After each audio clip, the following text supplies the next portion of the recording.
Calculate करेंगे। जो भी इंफॉर्मेशन हमें चाहिए उसको सिंपली हम लोग यहाँ पर कैलकुलेट करेंगे। अंडरस्टैंड सभी को? अगर आपको एक इक्वेशन ऑफ एलिप्स ऐसे दी रखी है जिसमें एक्स वाई का कोफिशिएंट सिंपली यहाँ पर क्या है, 0 है। एक ऐसी इक्वेशन आपको दे रखी है जिसमें सिंपली एक्स वाई का कोफिशिएंट इज इक्वेट विथ 0 है। तो एक इस टाइप के क्वेश्चंस हमें मिलते हैं जिसमें स्टैंडर्ड इक्वेशन ऑफ एलिप्स हमें इस फॉर्म में दे रखी होती है, जिसमें एक्स और वाई के कोफिशिएंट भी आ जाते हैं साथ में। 5 टर्म होता है, लेकिन कौन सा टर्म नहीं होता है, एक्स वाई का टर्म वहां पे नहीं होता है।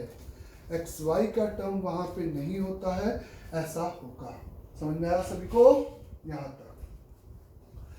इसके अलावा जो हमें इक्वेशन ऑफ एलिप्स देगा, तो एक और पहले एक इक्वेशन ऑफ एलिप्स आपको ऐसे देगा, कुछ x माइनस अल्फा का whole square plus y minus beta का whole square is equate with E square multiplied by is L X plus M Y plus या कुछ भी कांस्टेंट, कुछ भी एक कांस्टेंट मान लेते हैं, lambda is a constant, lambda square मान लो, प्लस n का होल स्क्वायर।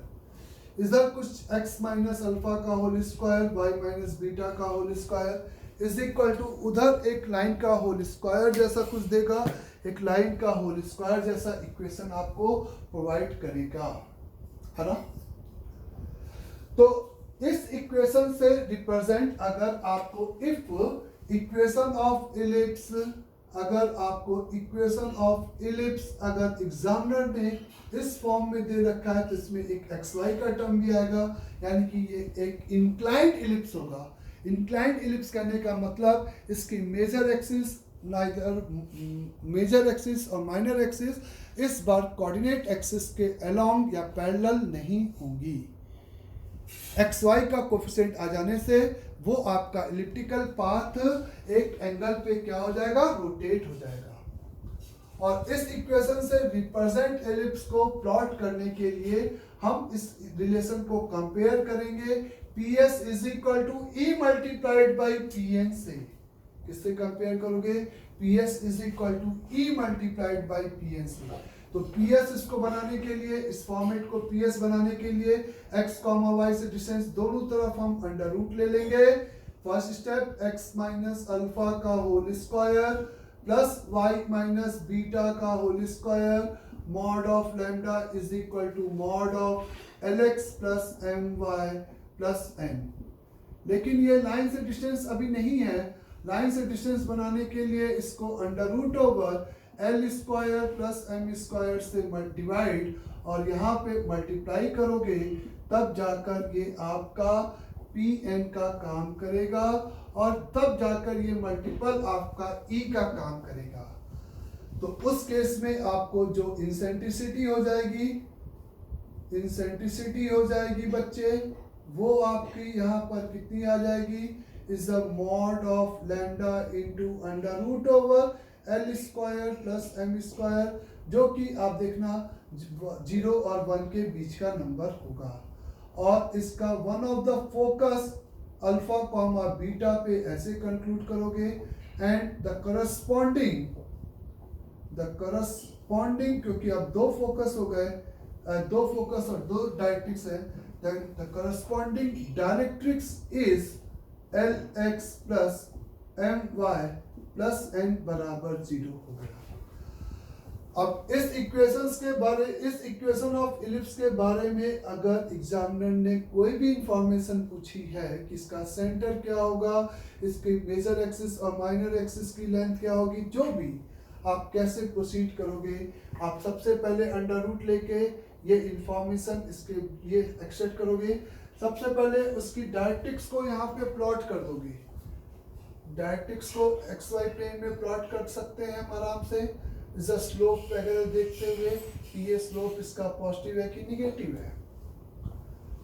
फिर इस डायरेक्ट्रिक्स के करस्पॉन्डिंग हम फोकस को XY प्लेन में प्लॉट कर सकते हैं। अल्फा कॉमा बीटा या तो ऊपर होगा या तो नीचे होगा।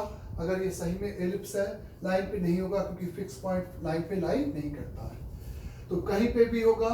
वो कैसे जस्टिफाई करते थे की पावर वैल्यू L का अल्फा प्लस M का बीटा प्लस का n डिवाइडेड बाई y का कोफिशिएंट n, अगर ये पॉजिटिव है अल्फा बीटा के लिए तो हम कहते थे अल्फा कॉमा बीटा लाई अपर रीजन, लाई इन, सिंपली किस में लाई करेगा, अपर रीजन में लाई करेगा, ये अपन को पता है। अगर ये लेसर देन 0 तो लोअर रीजन, तो कहीं ये पॉजिटिव या नेगेटिव कुछ भी आएगा उसके करस्पॉन्डिंग हम उस अल्फा बीटा यानी कि फोकस को प्लॉट कर सकते हैं। तो उस इलिप्टिकल पाथ को अगर हम XY प्लेन में प्लॉट करेंगे तो वो इलिप्टिकल पाथ आपका ये फोकस और ये डायरेक्ट्रिक्स, तो ये आपको इस तरीके का इंक्लाइंड इलिप्स को प्लॉट करेगा, इसको रिप्रेजेंट करेगा इंक्लाइंड इलिप्स को। इंसेंट्रिसिटी आपको पहले ही पता चल गई बच्चे, आपको ये पता है कि अगर ये फोकस है और इसका ये डायरेक्ट्रिक्स है तो फोकस से इसका ये जो परपेंडिकुलर डिस्टेंस होता है भाई सेंटर से, इस फिगर में अगर मैं इस लेंथ को a एज्यूम करूं तो ये लेंथ हमें पता है कि a ही होगा, और ये लेंथ हमें पता है, इस लेंथ की बात करूं तो a बाई e होगा, ये तय अगर मैं उस लेंथ को a मानता हूं तो। और जब मैं हमेशा जब भी मेरे को एज्यूम करना होगा तो मैं इसको a मानूंगा। तो यहाँ पर आपको ये अल्फा बीटा पता है, ये पता है, तो आपको अल्फा कॉमा बीटा से इसका perpendicular distance L alpha plus M beta plus n divided by under root over L square plus M square, ये डिस्टेंस आप इक्वेट कर सकते हो इस फोकस से करस्पॉन्डिंग डायरेक्ट्रिक्स के डिस्टेंस के बराबर, और फोकस से करस्पॉन्डिंग डायरेक्ट्रिक्स का जो डिस्टेंस होता है वो आपका simple a by e minus A ही होता है। भाई फोकस से ये लेंथ अगर आपको लिखनी है यहाँ से यहाँ तक की, तो पूरे में से ए को घटा दिया, आपको e पता है, ये पूरा पता है, तो आपको यहाँ से स्मॉल a की वैल्यू आ जाएगी, स्मॉल a की वैल्यू आ जाएगी। अब आपको जो भी चाहिए आप निकाल सकते हो। आपको a पता चल गया, आपको सेंटर चाहिए, तो आपको parametric form of straight line लगाना है। एक लाइन पर आपको अल्फा बीटा पता है बच्चे, आपको इस लाइन की डायरेक्शन पता है, आपको पता है कि एक पॉइंट हमें रिक्वायर्ड है जो कि r डिस्टेंस पर है या जो कि d डिस्टेंस पे है और वो ऊपर है। अगर वो ऊपर है तो इसका मतलब वो r हम इसके रिलेटिवली ऊपर, मतलब इसके ऊपर आ रहा है, अल्फा कॉमा बीटा, चाहे स्लोप पॉजिटिव हो चाहे स्लोप निगेटिव हो। तो पैरामीटर स्ट्रेट लाइन का जो पैरामीटर स्मॉल r होता था उसको हम पॉजिटिव लेते थे। हमें इस लाइन का स्लोप कहाँ से पता है, डायरेक्ट्रिक्स का स्लोप पता है, तो इसका भी स्लोप पता है, यानी कि इसका इंक्लाइनेशन थीटा पता है। अगर ये सही में पॉइंट ऊपर है तो parametric form of straight line की हेल्प से हम इस पॉइंट का कोऑर्डिनेट लिख सकते हैं अल्फा प्लस डी का cos theta comma beta plus D का sine theta, irrespective of theta. अगर ये पॉइंट सही में रिलेटिवली ऊपर है, ऐसे नहीं, रिलेटिवली ऊपर है यानी कि y कोऑर्डिनेट बढ़ रहा है, तो हमेशा d आप पॉजिटिव में रखोगे, अगर नीचे जा रहा है तो d आप निगेटिव रखोगे, चाहे वो ऑब्ट्यूस एंगल बना रहा हो चाहे एक्यूट एंगल। इसका रीजन था कि साइन थीटा ऑब्ट्यूस और एक्यूट एंगल के लिए दोनों के लिए पॉजिटिव होगा, ऊपर के लिए d पॉजिटिव, तो ये रिलेटिवली बीटा से बड़ा नंबर और बीटा से छोटा नंबर। तो इस फिगर को बनाना रिलेटिवली, इसको देखना इसलिए जरूरी है कि हमें पता रहेगा कि c निकालने के लिए हमें ऊपर जाना है कि नीचे जाना है। तो आपको फोकस पता है, स्लोप पता है यानी कि इंक्लाइनेशन ऑफ लाइन पता है, तो आप अल्फा कॉमा बीटा से a डिस्टेंस पे c का कोऑर्डिनेट लिख सकते हो बहुत आराम से। आपको जो भी चाहिए इस बारे में, इसके बारे में इंफॉर्मेशन यहाँ से एक्सचेंज कर सकते हो। अगर आपको एग्जामिनर इसको एक्सपेंड करके नहीं, इसको कंप्लीटिंग द परफेक्ट स्क्वायर और इसको x माइनस अल्फा का whole square y minus beta का होल स्क्वायर, अगर आपको एग्जामिनर इस फॉर्म में दे रखा है, अगर एग्जामिनर ने आपको इस फॉर्मेट में दे रखी है चीजें, तो आप बहुत आराम से इस फिगर को प्लॉट कर सकते हो। तो एक एग्जामिनर जिसमें इंक्लाइंड इलिप्स के बारे में इंक्लाइंड इलिप्स अगर देगा तो उसका इक्वेशन इस फॉर्म में आपको प्रोवाइड करेगा। एग्जामिनर अगर आपको देगा तो एग्जामिनर इस फॉर्मेट में आपको इलिप्स की इक्वेशन सिंपली प्रोवाइड करेगा और आ रहा समझ में। और इस फॉर्मेट में अगर आपको इक्वेशन ऑफ इलिप्स गिवन है तो आप इस तरह से फिगर को प्लॉट करते हो और फिर आगे प्रोसीड करते हो। उसके अलावा आपको इफ इक्वेशन ऑफ इलिप्स ऐसे भी दे सकता है, इक्वेशन ऑफ इलिप्स ऐसे भी दे सकता है, under root over simply x minus alpha 1 का whole square plus y minus beta 1 का whole square plus under root over x minus alpha 2 का whole square plus y minus beta 2 का whole square is equal to एक constant 2a या एक constant अपन simple k बोलते हैं। लेकिन अगर सही में ये इक्वेशन ऑफ इलिप्स है तो some constant k must be greater than होगा द फिक्स पॉइंट के बीच का डिस्टेंस, यानी कि इस अल्फा 1 माइनस अल्फा 2 का whole square plus beta 1 minus beta 2 का होल स्क्वायर के सही में इस नंबर से बड़ा होगा। तब जाकर ये इक्वेशन आपको किसको रिप्रेजेंट करेगा, सिंपली इक्वेशन ऑफ इलिप्स को यहां पर रिप्रेजेंट करेगा।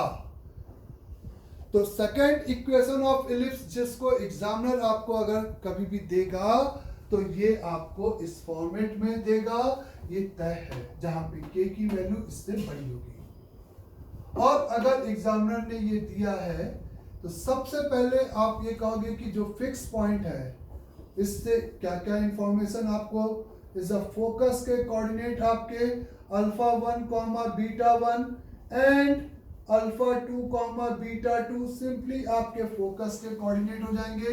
सम कांस्टेंट जो है वो इज द लेंथ ऑफ क्या हो जाएगी, is the directrix length of major axis हो जाएगी, मेजर एक्सिस हो जाएगी कितनी, ये गिवन कांस्टेंट सम k। ये दो इंफॉर्मेशन एक्सट्रैक्ट करोगे। ये चूंकि फोकस है और फोकस के बीच का जो डिस्टेंस होता है वो आपका 2ae के बराबर होता है, तो e की वैल्यू आपकी यहां पर हो जाएगी इन दोनों पॉइंट्स के बीच का distance is alpha 1 minus alpha 2 का whole square plus beta 1 minus beta 2 का होल स्क्वायर इस होल डिवाइडेड बाय k। ये length of the major axis 2a था और 2a से डिवाइड कर दिया तो e की वैल्यू आपको मिल जाएगी। और अब आपके पास कोऑर्डिनेट है अल्फा 1 बीटा 1 अल्फा 2, अगर ये सही में बीटा 1 बीटा 2 सेम है यानी कि ये लाइन जॉइनिंग y एक्सिस के पैरेलल, अल्फा 1 अल्फा 2 अगर सेम है तो x एक्सिस के पैरेलल, अगर सेम नहीं है तो ये आपका ऐसे इंक्लाइंड इलिप्टिकल पाथ बनेगा। आपने अल्फा 1 कॉमा बीटा 1 को और अल्फा 2 कॉमा बीटा 2 को प्लॉट करते हुए ये फोकस लिखते हुए इस इलिप्टिकल पाथ को यहाँ पे आपने प्लॉट कर दिया। ये जैसा है, अगर हॉरिजॉन्टल है तो ऐसा, वर्टिकल है तो ऐसा, अपने आप फिगर प्लॉट होगा। लेकिन ये पता है कि अब इसी के अबाउट ये ऐसा चपटा होगा।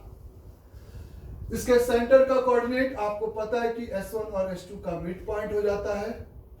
अगर आपको सही में आपको इसकी इक्वेशन ऑफ डायरेक्ट्रिक्स चाहिए तो आपको ये पता है कि सेंटर से इस लाइन का जो डिस्टेंस होगा वो कितने के बराबर होगा, a अपॉन e। a पता है, 2a पता है ना, ये k आपका 2a था याद करो, तो आपको k बाई 2 a पता है, e आपने निकाल चुका, तो यहाँ से ये डिस्टेंस पे लाइन की इक्वेशन होगी। अब आप इस पॉइंट का कोऑर्डिनेट लिख सकते हो। इस लाइन का स्लोप आपको पता है, ये मिड पॉइंट पता है, तो इससे डिस्टेंस a बाई e होगा। ये यहाँ पे क्लियर है। और a बेसिकली ये k है, 2a है, ये यहाँ पे 2a है, बोलो तो कंफ्यूजन ना हो, तो इसलिए मैंने उस k को 2a से लिख दिया। तो इस तरह के जो भी इंफॉर्मेशन चाहिए आप इलिप्टिकल पाथ को प्लॉट करते हुए निकालोगे। बस दो चीज याद रखना है कि इस सेंटर से फोकस का distance a multiple of e और डायरेक्ट्रिक्स का डिस्टेंस a बाई ई, और साथ में अगर सही में length of letter सेक्टम is 2a multiplied by √1 minus E square. ऐसी कुछ बेसिक चीज़ें आपको याद रखनी है। उसके अलावा आपको फिगर प्लॉट करते हुए is a parametric form of inclined है, तो सीधे parametric form of straight line लगाते हुए आपको इसकी इक्वेशन यहाँ पे इस इक्वेशन से जो भी आपको इंफॉर्मेशन पूछी जाएगी वो आपको यहाँ पर लिखना है। अंडरस्टैंड सबको यहाँ तक का भी कॉन्सेप्ट आराम से? आगे इसके अलावा एक थर्ड डिफिनेशन ऑफ हम एलिप्टिकल पाथ को डिफाइन करते हैं। समझे, आपने अभी एक डिफिनेशन यूज की x square upon A square, और वो कुछ क्वेश्चन आपको देखने को मिलते हैं इसलिए मैं बता रहा हूं, वैसे तो रिलेवेंट है एग्जाम पॉइंट ऑफ व्यू से। X square upon A square plus Y square upon B square is equal to 1 है। अगर आपको पता है कि a ग्रेटर देन b है तो इसका जो फिगर आपने बनाया था वो आपने ऐसा कुछ बनाया था बच्चे मेरे। a ग्रेटर देन b है तो आपने इक्वेशन को इस तरह से प्लॉट किया था। a ग्रेटर देन b है यहाँ पर, तो आपने कहा था कि ये इक्वेशन बेसिकली एक्स एक्सिस थी, मेजर एक्सिस थी, जिसकी इक्वेशन y बराबर 0 थी और ये x बराबर 0 थी, और इस पर ये कोई भी पॉइंट x, y का ही लोकस है। तो बेसिकली ये आप अगर देखो तो ये लेंथ y है और ये लेंथ आपकी x है इस फिगर में। ये फिगर कहीं पे भी ले जाए डिस्टेंस का रिलेशन हमेशा एप्लीकेबल होगा।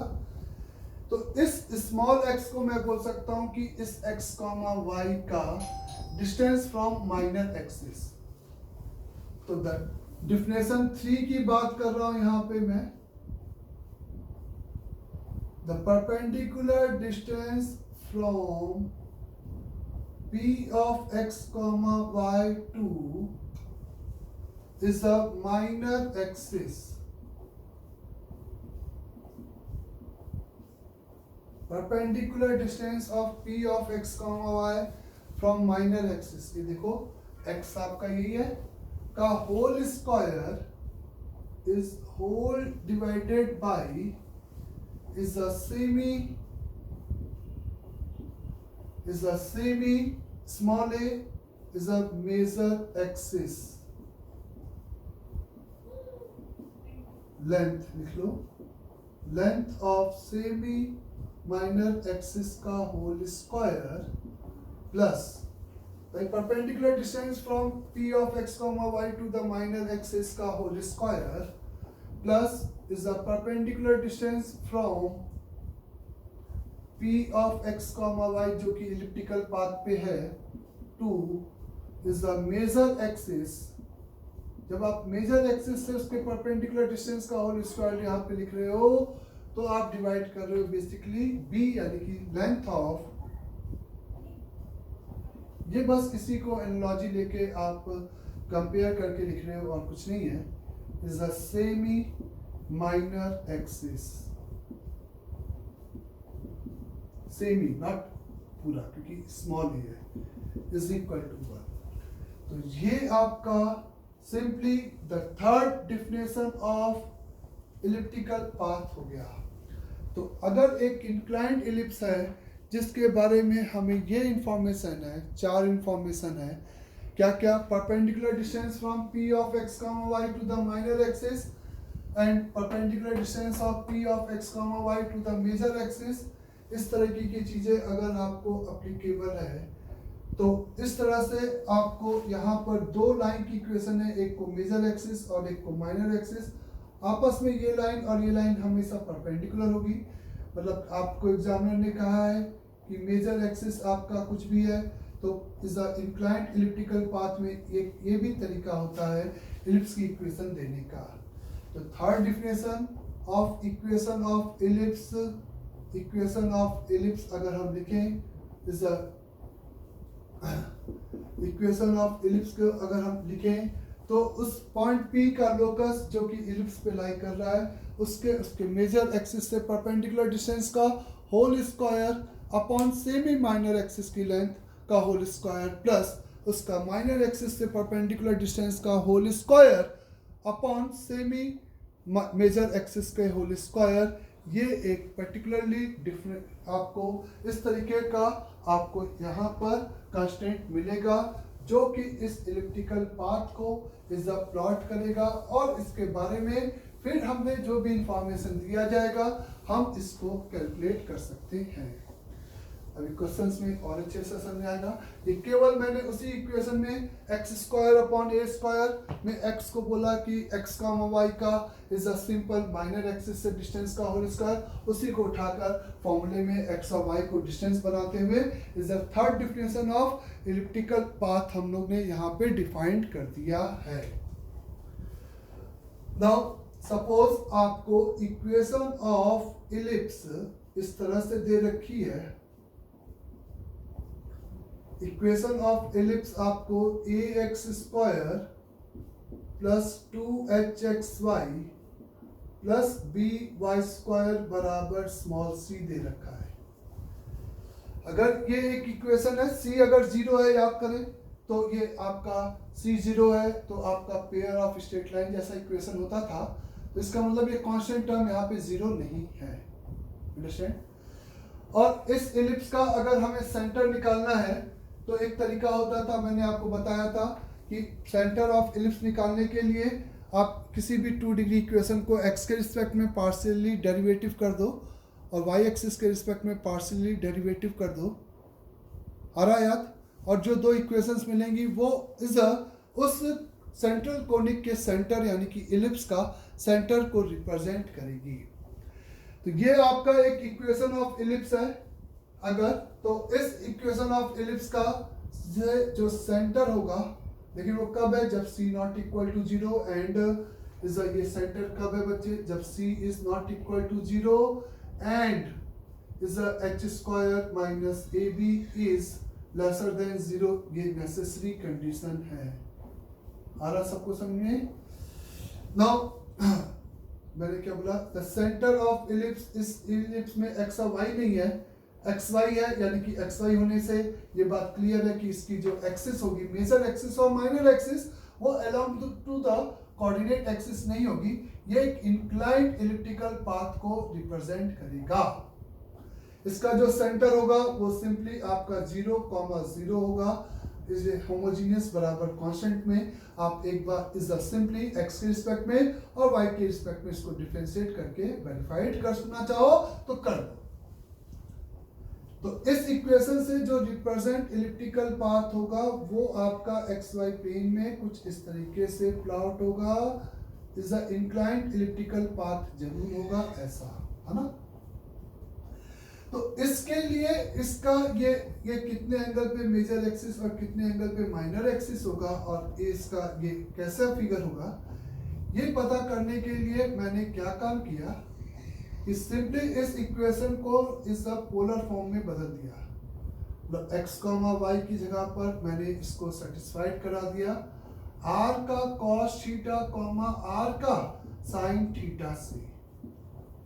r का cos थीटा, r का sin थीटा, तो इस पे ये r जैसे x, y ले रहे थे, मतलब x, y को मैंने पोलर फॉर्म में कंसीडर कर लिया। r का cos थीटा, r का sin थीटा, r का cos थीटा, r के sin थीटा में इस तरह से आपने इसको कंसीडर कर लिया बच्चे। r का cos थीटा, r का sin थीटा अगर है और इसको अगर सेटिस्फाइड कर दूं, r बेसिकली है क्या? इस कर्व पे ये लेंथ r है और ये थीटा मैंने कंसीडर किया है, तभी तो मैं इसका r का cos थीटा, r का sin थीटा बोल रहा हूँ। मैं r और थीटा को बदलूंगा तो ये पॉइंट इस इलिप्टिकल पाथ पे मूव करता जाए। ये बेसिकली अगर आप देखो तो r की मैक्स वैल्यू है और ये जो वैल्यू है आपको सेमी माइनर एक्सिस, इस r की कौन सी वैल्यू है? मीन वैल्यू है। तो पोलर फॉर्म में यहाँ पे कंसीडर करने पर r का जो मैक्सिमम वैल्यू है वो बेसिकली क्या रिप्रेजेंट करेगा? r का maximum value is represent the semi major axis. ये बात सभी को क्लियर हो गई अच्छे से। आर का मिनिमम वैल्यू, आर का जो मिनिमम वैल्यू है वो आपको रिप्रेजेंट करेगा द सेमी माइनर एक्सिस को, द सेमी मेजर एक्सिस को एंड सेमी माइनर एक्सिस को आपको रिप्रेजेंट करेगा। ये बात क्लियर है। तो आप इस इक्वेशन को इसी पॉइंट से सेटिस्फाइड करा दिए। ए का R square cos square theta plus 2h का R cos theta into R का sine theta is a plus B into R square sine square theta बराबर सी।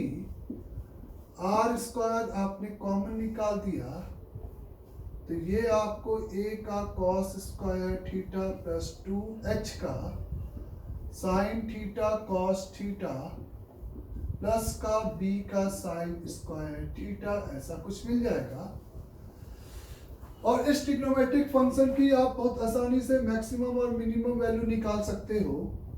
इसको cos 2 थीटा में बदल दोगे, 1 प्लस का cos 2 theta divided by 2 is a plus का h का साइन 2 थीटा प्लस के b का 1 माइनस का cos का 2 थीटा डिवाइडेड बाई 2।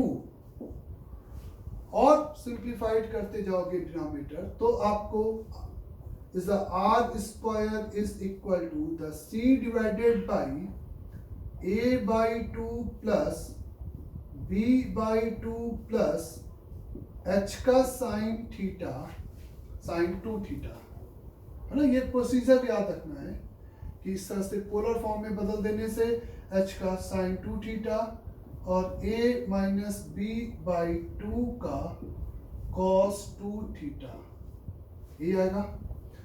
इसकी मैक्सिमम वैल्यू पुट करने पर, इसकी a और b पॉजिटिव है तो इसकी c भी पॉजिटिव है, ये सब कुछ देखते हुए इसकी ऑप्टिमम वैल्यू पुट करने पर इसकी ऑप्टिमम वैल्यू आपको मिल जाएगी, बोलो।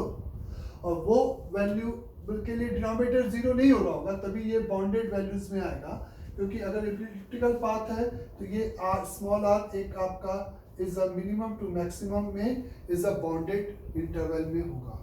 इन्फिनिटी जैसा रेंज इसमें नहीं आएगा, तो इसका मतलब डिनोमिनेटर यहाँ पे जीरो नहीं होगा, है ना। वो सब इक्वेशंस अपने आप बता देगा। तो नाउ ये आपको आर का मैक्सिमम और आर का मिनिमम देखते हुए और वो करस्पॉन्डिंग थीटा जिसके लिए आर मैक्सिमम हो रहा है, मतलब ये मैक्सिमम हो रहा है, वो बेसिकली इस मेजर एक्सिस का इंक्लाइनेशन को रिप्रेजेंट करेगा। और इस मिनिमम जब आर होगा तो उसके करस्पॉन्डिंग जो थीटा आएगा वो इसके माइनर एक्सिस को, या मेजर एक्सिस का इंक्लाइनेशन पता है तो उसको 90 डिग्री पे ही उसका इंक्लाइनेशन होगा, ये तय है। तो इस टाइप से हम लोग इस सिंपली यहाँ पर इस किसकी बात कर सकते हैं, इस टाइप के equations is a homogeneous equation बराबर कांस्टेंट से रिप्रेजेंट अगर इलिप्टिकल पाथ है। और इलिप्टिकल पाथ कब है, जब इसका ये चीज इज अ मतलब कहने का मतलब ये जो कांस्टेंट है a by 2 plus b by 2 is a plus या माइनस इसका ये जो वैल्यू है वो आपका ग्रेटर देन और equal to under root over is not equal to, greater than ही होना चाहिए h square plus a minus b by 2 का होल स्क्वायर से बड़ा होगा। और ये अगर आप देखोगे तो ये बेसिकली कितना है, इस ए बी बाई 2 है और ये minus A B by 2 squaring करोगे तो यही सेम कंस्टेंट आ जाएगा, H square is lesser than या H square minus A B is lesser than और इक्वल टू 0 और C is not equal to 0। और आर स्क्वायर है तो ऑब्वियस है ये पूरा का पूरा नंबर हमेशा कैसा होना चाहिए, पॉजिटिव होना चाहिए। तब वो इसीलिए नेसेसरी वर्ड लिखा है, नॉट इज सफिशिएंट लिखा है।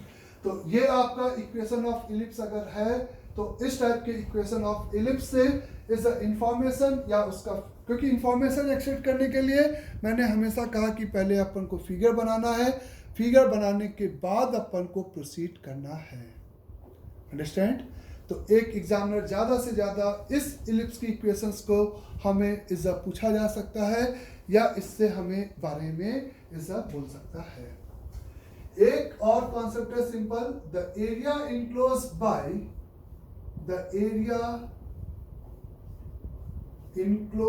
Bye an ellipse is equate with, आपको पता भी है, pi A B, where pi A B, A और बी का multiplication, where A is simply the semi major axis, length of semi major axis, and b is the length